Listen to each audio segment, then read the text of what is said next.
Hey guys, welcome to another new comic book day review with me Lohit on Cupcakes Comic Reviews. Um, so let's get started. Let's get things started without wasting further time. This is a ashcan edition of some Image comics which I got today, which is like I don't know what it is. The title is very striking. We're taking everyone down, and I don't know who the creative team on this is. I think Matthew Rosenberg and Stefano Landini, and I think there are like two books here. You'll do bad things. um, who's that by? That says Boss and Turtolucci. I'm not familiar with them, but yeah, this is just an ashcan edition. I think it's just two books, and they give you a little bit of an introduction. So when finally the issues drop, so you're ready and willing and geared to watch this. So yeah, so that's the ashcan. The art looks fire. So I don't know what the story is about, but yeah, the art looks promising enough. Okay, let's start with the haul. So this first one is probably the biggest book of this week. It is called Bug Wars, and it is by Jason Aaron and Mahmoud Asrar. Now I don't know much about this book, and this cover is by, of course, the great Peach Momoko. So fantastic artist. I don't know what this is about. I think it's something like like Honey I Shrunk the Kids, wherein somebody shrinks and then they enter this bug world and then they have to probably fight the bug wars. This is again my guess. I haven't read it, but I'm super curious to check this out. The next one is the ongoing Absolute Superman, Rafa Sandoval and Jason Aaron again. Man, Jason Aaron is writing for DC and he's doing, his own creator own stuff. That is crazy. But this is from last week, but I just went to the comic store a bit late, so I got this today. Yeah, this is the ongoing Absolute Superman. I'm loving it. It's all about minds and stuff and kryptonite and this new Superman and yeah, and peacemakers and Lois Lane, and yeah, it's pretty dope till now. Yeah, let's see where issue number 4 takes us. And the next one is Steve Wilson Poison Ivy. I bought these for the gorgeous covers. So this is by Pablo Villalobos, and he's an amazing artist. So you can flip it and you get the other version. Right? That is so cool. And I like Poison Ivy so much that I had to buy 2 covers. So this is the Jenny Fisson cover for Poison Ivy. It's the same book but 2 different covers. Yeah, that's how much I like Poison Ivy. So there you go. The next one is also another big book for this week. This is One World Under Doom. So I got the JTC, John Tyler Christopher negative variant. And this is where Doom has become the Sorcerer Supreme after the end of Blood Hunt and the event Blood Hunt, and now he's gonna take over the Marvel universe again. So yeah, but I heard good things about this. I heard that he's giving free healthcare now to people. He's saying like, okay, if you're under the Latvian border, then you will not have to face any wars, and but the superheroes, they think that he's up to something, and because Doom is always up to something, and they're not buying it. But yeah, that's what the premise for this book is. So yeah, again, good cover. Let's see where the concept goes. Marvel events are a bit of hit and miss these days, but let's see. Doom is like amazing. He's an amazing character. So let's see where Ryan North can take this character. Next one is again Pablo Villalobos cover for Magic issue 2.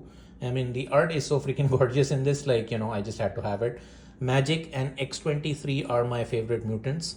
So yeah, I think I've read issue 1 of this. It didn't exactly blow the roof or anything. It was pretty okay. It was not like offensive or anything, but yeah, curious to check how issue 2 goes. The next one is Absolute Batman issue 5. This is an Ian Bertram variant cover. So Ian Bertram is the guy who did Little Bird with Darcy Von Polgeist, and that's an amazing book if you haven't checked it out. So he's getting some DC work, so I'm excited that he does not just covers but interior DC books also. But his creator owned stuff is really good. So Precious Metal and Little Bird I have always been a big supporter of Ian Bertram as well as Darcy Van Polgeist. So if you follow me on Blue Sky, so you will find out I've praised them, I've talked to them, I've spoken to both of them a bunch of times. But yeah, this is an Ian Bertram variant, and yeah, that's the reason why I had to have it. Transformers is on issue 17, and that's the Daniel Warren Johnson ongoing, and art by Jorge Corona. And yeah, this is Ultra Magnus. Ultra Magnus is back, and yeah, this has been an amazing book. 17 issues in, I'm still not bored by any single issue. So that's like really saying something. Like most of these issues you see on these hauls are either issue 1s or 2s or 3s, but 17 comics, and still going strong. Yeah, this is definitely one of the best comics out there. Very action packed, and if you like Transformers, it's basically robots, going against each other, full on action. Next is from my boy Jeremy Adams, and that's Aquaman issue number 2. And this is again a Tula Lote cover. So Tula Lote is, again, she's an amazing artist, and so I have spoken to her on social media a couple of times, and yeah, so her art, and her, I think for issue 1 also I bought a meta cover, and for issue 2 also I bought a meta cover. So I don't know if she's been contracted to do all the meta covers for all the Aquaman issues, but yeah, as long as she draws it, I'll buy it, man, because yeah, the painting, it's more painted art, and the art, of course the story, Jeremy Adams is really good, but then the cover enough is worth the price of admission.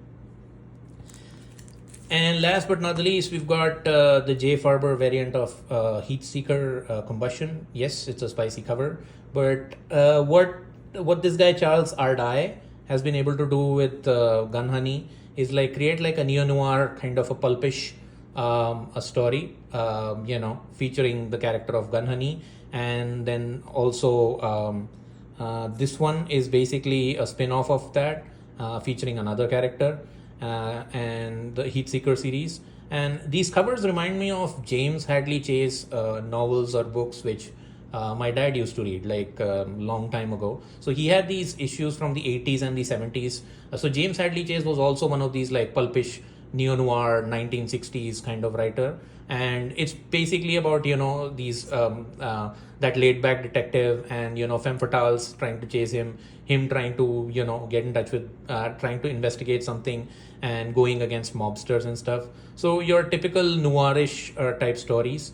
And they also featured like a woman with a gun in skimpy clothing. So most of those covers did, and I used to like I saw my dad's collection, and this reminds me of that. And the story is good enough. It's not just about the salaciousness of the covers, but even the story, Charles Ardai, he pulls in, it's more like an action come noirish kind of story. So there's a lot of like gunfights, there's a lot of like jumping off rooftops, and the 90s kind of action heroine.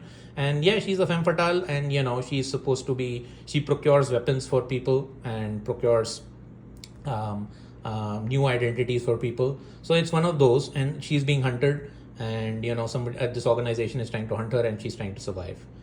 So yeah, so Heatseeker, man. So yeah, so quick recap: there's Heatseeker, there is Aquaman, Tula Lote cover, there's Ultra Magnus, this is Absolute Batman, Ian Bertram, Magic by Villalobos, John Tyler Christopher, One World Under Doom, and then Poison Ivy, Jennifer Son, Poison Ivy, Villalobos, and then you have Rafa Sandoval, Jason Aaron, Superman, and probably the biggest book of this week is Bug Wars.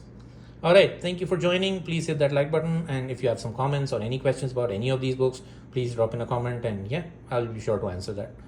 Thanks again, and see you later.